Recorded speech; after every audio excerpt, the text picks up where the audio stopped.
What's up guys, Rogue9 here, and now that Operation Void Edge is officially out, the question that needs addressing is, which primary loadout should you choose for Iana? ARX200 versus G36. Is one objectively better than the other? What are their individual strengths and weaknesses? Which one might suit your personal needs better? And what is the best way to set up each gun in terms of attachments? Let's go and find out.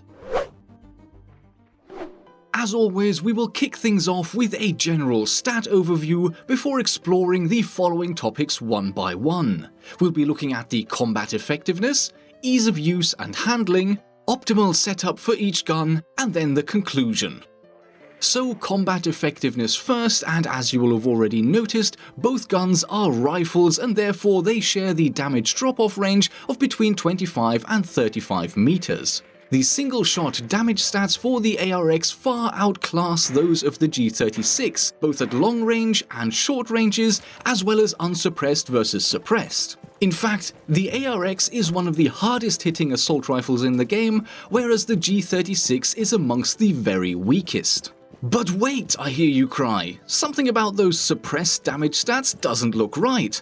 And yes, you are of course absolutely right. The in-game menu tells us that the suppressed damage of the G36 should be 32 at close range, but if we test this out in a custom match, we can see that the baseline damage is actually 33. Okay, 1 point off. I guess that's not the end of the world. But for the ARX, things become even more interesting. The menu claims 39 points of suppressed damage, but the actual damage is, place your bets now, 44, and that is quite a difference. The question is, which one of those numbers is the correct one? Which is the one that the balancing team actually want to use? Is the menu correct and for some reason the actual damage is higher than it's supposed to be? Or is the menu just wrong? Who knows? And for now, what we will have to do is simply go with the actual damage that the suppressed guns do in-game and hope that once the discrepancy gets fixed, it's the menu that is updated,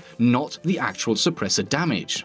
If you're watching this video at some point in future though, do please take the suppressor damage with a grain of salt because if we're unlucky, things might have changed. I will promise to keep an eye on this topic though, and if anything does change you will find a pinned comment below with all the relevant details. But enough of suppressors for now, we'll come back to them later when we talk about setup options for each gun.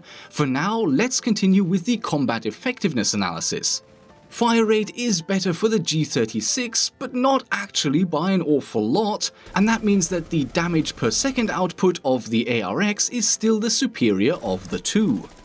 Does this translate into fewer shots to down or kill, or shorter time to down or kill? Well, as you can see at ranges up to 25 meters before the damage drop-off starts, the G36 will require one extra shot in 8 out of the 12 armor and strike location combinations. So that looks quite good for the ARX, but I think it's also worth noting that for the most common situations of body shots without rook plates, there is only a difference against level 3 armors. For 1 and 2 armors, the G36 will not have any disadvantage.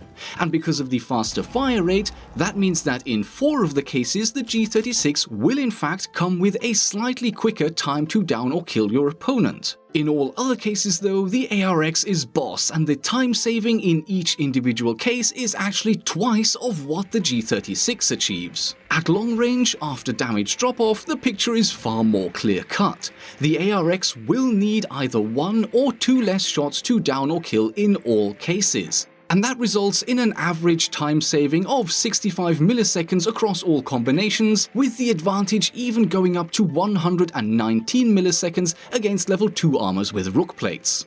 The bottom line in terms of combat effectiveness is actually a bit of a surprise I find. At the distances that count the most, the two guns are actually not that unbalanced despite being on complete opposite ends of the power spectrum and having relatively similar fire rates. At close range, you could almost call it a toss-up between the two guns. Yes, the ARX will have an advantage in most cases, but those are usually cases involving limb shots or rook armor. I find it hard to call the ARX the definitive winner here, especially when we also consider that the higher fire rate of the G36 has its own set of advantages in a one-shot headshot game. The ARX still has my overall vote for the more effective gun, especially of course at longer ranges, where this battle rifle is undisputed, no question about that. This early win for the ARX is countered pretty quickly though, once we move on to the ease of use stats. The G36 not only has magazines that can hold 10 more bullets compared to the ARX, which of course means that you can take on more enemies before needing to reload, but then, when you do have to reload, the G36 is slightly better than the average for the rifle class, whereas the ARX is slightly worse. Not by a massive amount, but the advantage is there, and when you combine both of these stats, it does give the G36 a bit of an advantage. Aim down sight time is the standard 400 milliseconds for both guns, so no difference there, but the G36 does have the option of using the angled grip, which will take the time down to 240 milliseconds, whereas the ARX does not get that option. More of that when we discuss the optimal setups. So far, the G36 is wiping the floor with the ARX when it comes to ease of use stats, but it's not a clean sweep, because for whatever reason, the ARX has amazing hipfire spreads, whereas the G36 has particularly poor ones. Across all of the situations I tested, standing, kneeling, prone, jogging, shooting, and shooting while jogging, the ARX has a hipfire cone that is consistently half the size of the G36. Of course, when the devs modeled the operators in Rainbow Six Siege, they created their arms out of the finest high-grade beef gelatin, and if you ever do try to hipfire, you're probably more likely to accidentally hit an opponent 3 meters next to your target than hit your target itself. Hipfiring in Siege just isn't viable, but having a smaller cone is not just about making it easier for you to hit your targets if you're mad enough to actually try to hipfire. I sincerely hope you aren't, but there it is anyways. But of course, it will also give you a little bit of an advantage when aiming in, because your gun will become accurate just that little bit sooner. But the final and arguably more impactful aspect to the ease of use stats is the recoil. Here you can see 3 patterns for each gun. The first one is the baseline recoil without any attachments. Then there is the pattern with the vertical grip and flash hiders attached, and finally there are 2 special cases. For the ARX200 it's the vertical grip combined with the suppressor, and for the G36C it's the angled grip and the flash hider. If we compare the baseline recoil of both guns side by side, you can see that the ARX has a slightly greater first shot recoil and fans out a bit more, while the G36 has a more extreme tendency to wander off to the right. Trailing off to one side like the G36 does may look scary at first, but really, the pattern stays nice and tight throughout, and at least with a mouse, you should be able to compensate for this movement with just a little bit of practice. So for me, the conclusion here is that once you slap on some attachments, both guns are pretty easy to control, but the G36 wins out all the same. This gun is one of the easiest to control full auto attacker weapons you will find in Rainbow Six Siege. So to conclude and summarize the ease of use segment of this comparison, there is not really much debate to be had. Sure, the ARX has outstanding hipfire spreads in all situations, but other than that, the G36 is the all-out winner for capacity, reload times, and recoil. And this is where I would normally conclude the video and say that the ARX has more takedown power and the G36 is easier to handle, but today I want to take things one step further and put a bit more emphasis on how to set up each gun, especially since both weapons have opportunities for unique setups that can give each a very specific purpose. But let's start out with the simple question of which muzzle attachment should you pick, at least if you're trying to minimize recoil. As always, I tested all of the muzzle attachments in practice, and so let's examine what the patterns look like for each gun with the vertical grip and various muzzle devices attached. Looking at the 4 patterns for the ARX, I have to say that my personal favorite for the best controllability is the flash hider. The compensator is great at compressing the recoil pattern, but then you're still left with the inconvenient first shot recoil. The muzzle brake perfectly takes care of the jump on the first shot, but then you have no benefit in terms of the horizontal movement. I feel a bit like Goldilocks here because the compromise that the flash hider offers is not too hot and not too cold. It suits me me just right. You still get almost the same first shot recoil mitigation with the added bonus of slightly less horizontal movement. And really, the same goes for the G36. Yes, the compensator helps straighten out the pattern considerably, but when I ran my tests where I control the recoil, I didn't even notice the sideways movement at all, and so once again, I personally will be running the flash hider on this gun. Barely any additional first shot recoil and still a bit of benefit horizontally. It's the best of both worlds. Those would be my recommendations when going just for recoil control, but let's take things one step further. We talked about the suppressed damage for each gun right in the beginning, and so let's revisit the suppressor as an option on each of these guns. When it comes to considering the suppressor, there are two factors that are important. Will the damage reduction affect the time to down or kill, and will the gun still be controllable if we sacrifice the advantages of the flash hider or of course other muzzle attachments? Well, in terms of damage, it's good news everyone for the ARX. As you see here, at ranges up to at least 25 meters, the number of shots to kill stays unchanged in almost all cases. Only when you land nothing but limb strikes will there be cases where you will need one extra shot with the suppressor. That's amazing! And of course that means that the time to take out your opponent stays virtually unchanged as well.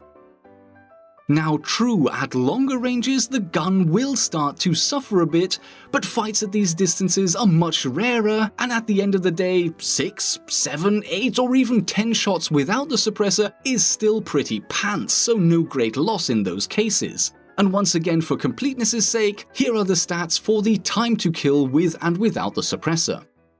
For me, the case here is clear. The ARX200 is one of those rare weapons where the suppressor has a minimal impact on the takedown power and is therefore very much worth considering as long as it passes the recoil controllability test, and I personally believe that it does.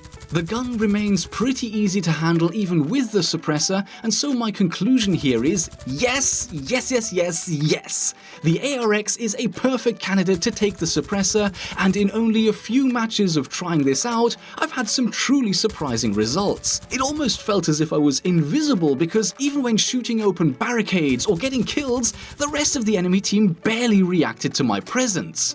Whether you're playing as Iana or Nomad, I highly recommend trying out the ARX200 with the suppressor and see how it works out for you. Is the G36 maybe also a viable candidate here? Sadly, it's bad news everyone. While the recoil would undoubtedly remain very easy to control on this gun, the number of shots to take out your opponents is definitely affected in almost all cases, even at short ranges. And that of course has the corresponding effect on times to down or kill. And at longer ranges, things get even worse. Of course, if you have a pretty high headshot ratio, then you might still consider a suppressed G36, but I think for most players, the negative effects on the takedown power of a gun that is already on the underpowered side are just too much of a drawback to justify going silent with this weapon. But fear not, because the G36 has its very own specialist setup that I think you should consider. As I mentioned earlier, this gun gets the option of attaching the angled grip, which will cut down the aim down sight time considerably. I personally loved the accidental ADS buff we got during Operation Ember Rise. I truly believe that I started playing better and having more fun with faster ADS times rather than the slow as molasses aiming we have regressed to now, and so what I did after the ADS time was fixed recently is attach the angled grip to literally any and every gun in the game that offers that option. The snappier ADS time just allows me to be so much more fluid and reactive. I love it. And the G36 is the perfect candidate for this attachment because the vertical recoil is just about the mildest you can have on any attacking weapon, and you can easily pass up on the benefits that the vertical grip has to offer. Whether you're playing Iana, and actually especially if you're playing Ash, if you're going to go for the G36 you should definitely run it with the angled grip. If you're going to play really aggressively, you might even consider ditching the ACOG and instead going for an unmagnified optic to maximize your close quarters potential, but that's entirely up to you. And so we kind of end up with two final conclusions today. If we're looking at the classic loadout meta conclusion of which gun is better, I would say it is the ARX for most players. The G36 is easier and more comfortable to use, and you won't have to worry about ammo as much, but if you have enough experience in the game to be able to deal with these drawbacks, then the overall takedown power advantage of the ARX is worth it in my eyes. Don't get me wrong though, I think that picking these two guns for Iana is actually pretty clever, because they are very well balanced, and as I showed earlier, the time to kill can even be just a little bit better for the G36 in a couple of cases. Both guns are very viable. But now if we also take these specialized setups into account, then you have two options really. Pick the G36C with the angled grip for aggressive, fast-paced pushes, or go with the ARX suppressed for a stealthier approach that can really catch your opponents off guard. I think both approaches have very valid use cases, and you can either pick the one that suits your playstyle more, or you can make a choice depending on the map and site you're attacking. If you want some more tips on guns that could currently be great candidates for running a suppressor, check out the link to my recent video coming up in the end card shortly. Over to you. Let me know in the comments below which gun you prefer on Iana and if you'll be using either of these specialist setups. I always love going through the comments to see what everyone else thinks of the weapons being discussed. And that's it. If you liked the video, do hit the thumbs up or leave a dislike if you didn't. Many thanks for watching, I hope you enjoyed the video, and I will see you in the next episode.